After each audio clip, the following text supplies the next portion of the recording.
नमस्कार बच्चों, हम बीएससी सेकेंड ईयर की ऑर्गेनिक केमिस्ट्री पढ़ रहे थे जिसमें हमारी यूनिट चल रही थी कार्बोक्सिलिक एसिड। ठीक है, हमने उसके पिछले लेक्चर्स में उसकी बनाने की विधियाँ, कुछ केमिकल प्रॉपर्टीज़ का अध्ययन किया था और कुछ इम्पोर्टेंट केमिकल रिएक्शंस भी देखी थी। उसके बाद हम आज आगे बढ़ते हैं और उसी क्रम में शुरू करते हैं।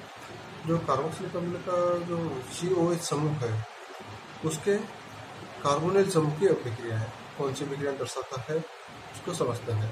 देखो, कार्बोक्सिलिक अम्ल की अभिक्रिया करवाते हैं लिथियम एल्यूमिनियम हाइड्राइड से, अर्थात इसका अपचयन करवाते हैं तो हमें क्या प्राप्त होता है?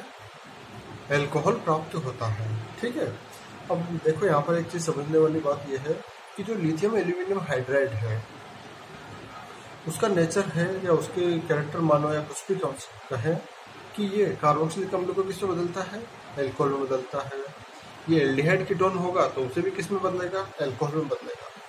मतलब ये किसी भी कंपाउंड को कहाँ तक अपचयित कर पाता है? एल्कोहल तक। ठीक है, ये इसकी कुछ कैरेक्टरिस्टिक्स है जो हमें देखनी चाहिए और समझनी चाहिए कि लिथियम एल्यूमिनियम हाइड्राइड दिया है तो इसका क्या मतलब होगा। कार्बोक्सिलिक अम्ल की अभिक्रिया लिथियम एल्यूमिनियम हाइड्राइड की उपस्थिति में करवाते हैं तो इसका मतलब क्या हुआ? लिथियम एल्यूमिनियम हाइड्राइड आते हैं, हमारे दिमाग में क्लिक होना चाहिए कि एल्कोहल बनेगा। चाहे वो जैसे एल्डिहाइड आ गया, एल्डिहाइड की उपस्थिति में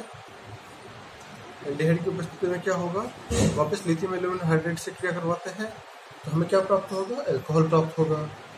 ठीक है, तो ये इसका एक विशिष्ट लक्षण है लिथियम एल्यूमिनियम हाइड्राइड का। तो ये हमारी अभिक्रिया कंप्लीट हो गई। हमने इससे जो औपचारिक काम में ले रहे हैं इसका गुण समझ लिया, उत्पाद क्या बनेगा हमेशा ये समझ लिया।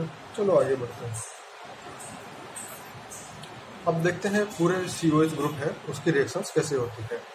फर्स्ट रिएक्शन है सोडा लाइम के साथ है, तो आगे समझते हैं। एसिड का सोडियम लवण है उसकी अभिक्रिया किससे करवाते हैं? सोडा लाइम के साथ करवाते हैं। तो सोडा लाइम का कैरेक्टर क्या है? CO2 निकालता है। ठीक है, और क्या बनाता है? किस रूप में निकालता है? Na2CO3 के रूप में निकालता है। चलो, सोडा लाइम की उपस्थिति में क्रिया करवाते हैं तो क्या होगा? ये निकलेगा CO2 और क्या प्राप्त होगा? उत्पाद एल्केन प्राप्त होती है। ठीक है, उसके बाद आगे बढ़ते हैं कोल्बे इलेक्ट्रोलाइसिस से।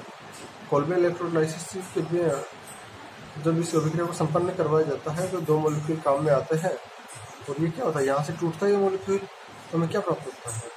एल्किल समूह आपस में जुड़ते हैं और हमें क्या प्राप्त होता है? दो एल्किल समूह एल्केन प्राप्त होती है। तो भी वहाँ पर एल्किल समूह आपस में जुड़कर हायर एल्किल ग्रुप बनाते हैं। प्लस 2CO2 प्लस सोडियम प्राप्त होता है जो कि HOH से क्रिया करके NaOH plus half of H2 निकलता है। यहाँ पे हाइड्रोजन गैस निकलती है। नेक्स्ट अभिक्रिया है हमारी कार्बोक्सिलिक अम्ल की अभिक्रिया करवाते हैं HI से फास्फोरस की उपस्थिति में तो हमें क्या प्राप्त होता है? यहाँ पर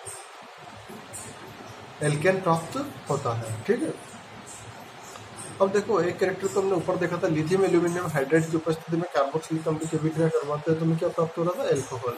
वैसे ही यहाँ पर HI और फास्फोरस की उपस्थिति में, रेड फास्फोरस प्लस HI की उपस्थिति में अभिक्रिया संपन्न करवाते हैं कार्बोक्सिलिक अम्ल की तो हमें क्या उत्पाद प्राप्त होता है? एल्केन प्राप्त होता है। अब इसी तरह से अगर मान लो यहाँ पर एल्डिहाइड कीटोन हो, हम अभी कार्बोक्सिलिक अम्ल की अभिक्रिया पढ़ रहे हैं लेकिन हम अगर स्पेसिफिक कंडीशन ना देखें और जनरल कंडीशन में इस कैटलिस्ट का अध्ययन कर रहे हैं तो हम देखेंगे कि यहाँ पर अगर एल्डिहाइड है और उसकी भी अभिक्रिया लाल फास्फोरस और HI से करवाते हैं तो क्या उत्पाद प्राप्त होगा? फिर से एल्केन प्राप्त होगा। कीटोन है और ये सेम प्रोडक्ट सेम कैटलिस्ट काम में लिए तो क्या उत्पाद प्राप्त होगा? फिर से एल्केन प्राप्त होगा। ठीक है, ये इसके विशिष्ट गुण है। यहाँ तक कि एल्कोहल लिया और लाल फास्फोरस प्लस HI के साथ उसकी अभिक्रिया करवा दी तब भी क्या प्राप्त होगा? हमें एल्केन प्राप्त होता है। ये हमारा इसका विशिष्ट लक्षण हो गया। नेक्स्ट डायरेक्शन में हम आगे बढ़ते हैं। हुंस-डिकर अभिक्रिया इंपॉर्टेंट अभिक्रिया है हमारी, नेम डायरेक्शन से हमेशा इंपॉर्टेंट होती है। तो इसको समझते हैं। देखो ये सिल्वर का लवण है RCOAG, इसकी अभिक्रिया किससे करवाते हैं? ब्रोमीन से कार्बन टेट्राक्लोराइड की उपस्थिति में। कार्बन टेट्राक्लोराइड क्या है? अध्रुवीय विलायक है। अध्रुवीय विलायक काम में लेते हैं तो हमें क्या उत्पाद प्राप्त होता है? हमें एल्किल ब्रोमाइड उत्पाद बनता है प्लस कार्बन डाइऑक्साइड और सिल्वर ब्रोमाइड उप उत्पाद के रूप में निकलते हैं। अगर हम अभिक्रिया मैकेनिज्म की बात करते हैं, एक बार हम समझते हैं। यहाँ पर देखो, हमने अध्रुवीय विलायक काम में लिया है। अब अध्रुवीय विलायक की उपस्थिति में जब ब्रोमीन का विघटन होता है तो किससे होता है? मुक्त मूलक के रूप में बनता है। और यहाँ पर क्या होता है? ब्रोमीन मुक्त मूलक बनता है। अब ये ब्रोमीन मुक्त मूलक इसके सिल्वर लवण के साथ अभिक्रिया करके क्या बनाएगा? RCOO free radical plus AgBr बनाता है। अब देखो यहाँ पर जब ये RCOO फ्री रेडिकल जो बना हमारा, उसको देखेंगे कि यहाँ पे ये R और कार्बन के बीच में भी सिग्मा बंध है। अब सिग्मा बंध में 2 इलेक्ट्रॉन होते हैं। अब इसका इलेक्ट्रॉन और इसका इलेक्ट्रॉन वापस फ्री रेडिकल मैकेनिज्म से यहाँ पर एल्किल ग्रुप अलग निकल जाता है फ्री रेडिकल के रूप में, कार्बन डाइऑक्साइड बनती है। अब ये R फ्री रेडिकल और जो यहाँ पे ब्रोमीन हमारे फ्री रेडिकल के रूप में उपस्थित था।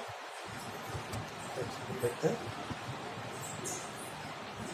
ये दोनों आपस में मिलकर क्या बनाते हैं? एल्किल ब्रोमाइड बनाते हैं। ठीक है, तो मैं सिंपल सी रिएक्शन से कुछ ज़्यादा इसका कुछ खास है नहीं। इसका सिल्वर साल्ट है, इसके साथ अभिक्रिया करवाते हैं ब्रोमीन की और अध्रुवीय विलायक काम में लेते हैं, तो हमें क्या प्राप्त होता है? एल्किल ब्रोमाइड प्राप्त होता है। चलो नेक्स्ट रिएक्शन आती है। अब हम जब COH ग्रुप की सारी रिएक्शन लगभग देख चुके हैं, अब उसके बाद जो उसमें एल्किल ग्रुप जुड़ा हुआ है COOH ग्रुप के साथ में, उस एल्किल ग्रुप की रिएक्शंस देखते हैं, जिसमें एक इंपॉर्टेंट नेम रिएक्शन निकल के आते हैं, हेल-वोलॉड-जेलेंस्की रिएक्शन। ठीक है, ये कि हमारे लिए सबसे इम्पोर्टेंट रिएक्शन है क्योंकि ये अक्सर एग्जाम में पूछ ली जाती है। देखो इसमें क्या होता है? हेलोजन के साथ क्रिया होती है और अल्फा हाइड्रोजन प्रतिस्थापित होता है। ठीक है, जैसे यहाँ पर अपना एसिटिक एसिड है, इसकी अभिक्रिया क्लोरीन से करवाते हैं फास्फोरस की उपस्थिति में, तो हमें क्या होगा? ये अल्फा हाइड्रोजन प्रतिस्थापित होगा, यहाँ पे क्लोराइड जुड़ेगा और CH2Cl और COOH ये उत्पाद प्राप्त होता है। तब अल्फा प्रतिस्थापित उत्पाद बनता है। सबसे बड़ी बात है कि कौन सा उत्पाद बनेगा? अल्फा प्रतिस्थापित उत्पाद बनता है। अल्फा हाइड्रोजन प्रतिस्थापित होता है और वहाँ पे क्लोराइड इससे जुड़ जाता है। चलो इसके बाद हम जो नेक्स्ट लेक्चर पढ़ेंगे उसमें एसिड के बारे में और जानकारी पढ़ेंगे। धन्यवाद।